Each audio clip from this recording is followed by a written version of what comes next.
Okay, next question.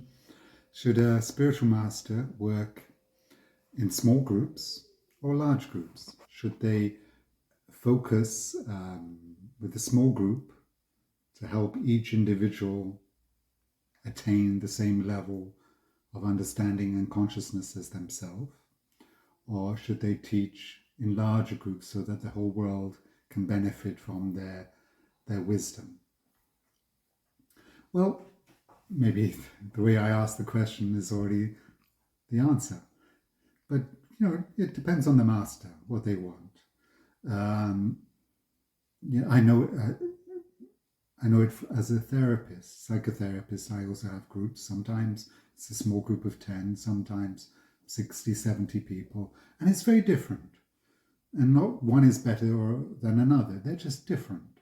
Sometimes when we work in a bigger group, there's much bigger energy. But we're not able to focus so much on the more sincere questions. And then sometimes when we have a very small group, there's less energy. Because it's somehow strange that when we're just one person, okay, we are amplifying each other. But when we're like 10 people, there's a group energy. Less than 10, there's not really a group energy. It's just like a few friends together. Now, I saw it myself with Osho sometimes, that there were times when I was sitting with Osho and there was a smaller group of 100 people, sometimes 500 people, and other times 5,000. And I think the maximum was 20,000. And of course, it was a very different energy each time.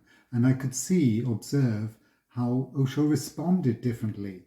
When it's a small group, he would teach very clearly all the minute details of esoteric, mystic experiences and meditation, amazing answers he would give to amazing questions. And other times it was like a big party. It was just like we're all laughing, and Osho was also joining in the fun energy. And it was more like he was more like an entertainer, spiritual entertainment than spiritual master. So, at different times he had different levels, and each has a different quality. So sometimes it happens, sometimes it happens that the master might choose, I'm switching from a big group to a small group. And that can be very hurting if you belong to the big group. If somehow, for whichever reason, either the master or those close to him choose who is in this exclusive group, the chosen few. And this is what happened when Osho was in silence from 1981 to 1984. So for like 3 years he was in silence. When he started to speak again, it was only to a small group of like 10 to 20 people in his residence, in his house. And then the video recording was shown to the rest of us the next day. So of course I was in the rest of us. I was one of the 5, 10, 20,000 people that were there. But still it was great, it's fantastic.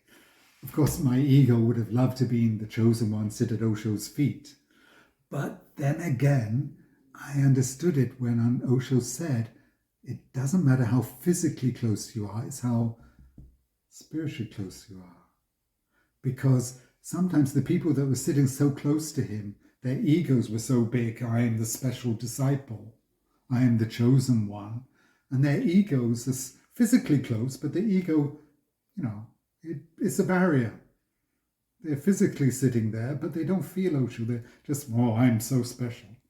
But someone who's sitting at the back of the hall, such a humble person, they're like in Osho's heart. Osho's in their heart. There's no distance. There's no distance in spiritual dimension.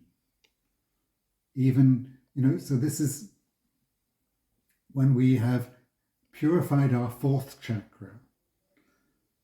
We go into the fourth dimension, or we go beyond the fourth dimension. We go beyond time and space. One of the indications of meditation is that you are thoughtless, timeless. You have no location. You are nowhere but you are everywhere, but you are here. Descriptions of time and space don't make sense anymore. That means there's no distance between you and your spiritual master. If you are in complete unity with your master, time and space don't matter. So if, I'm amazed that even now, how many years is it after Osho has left? 10 years, 20, 33 years since Osho has left. But some people still feel, Osho's my spiritual master. It doesn't matter to them he died 33 years ago. It could be 300 years ago, 3,000 years ago. If you have such a deep connection to a spiritual master, time and space don't matter. Okay?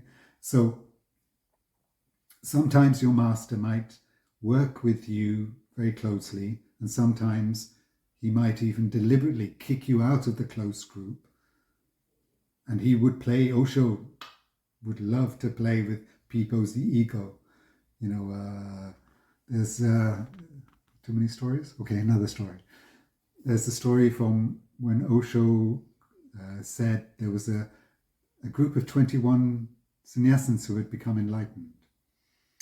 Later he explained it was all a joke, except one of the 21 really was enlightened. That was Maitreya, Swami Anand Maitreya. But the other 20, Osho called them to a meeting all together and said, okay, you're all enlightened now. And they were not, except one. And he's the only one that said Osho is being naughty. Osho's being mischievous. Osho's playing a game. The other's like, okay, I always knew I was enlightened. Now I'm a great one.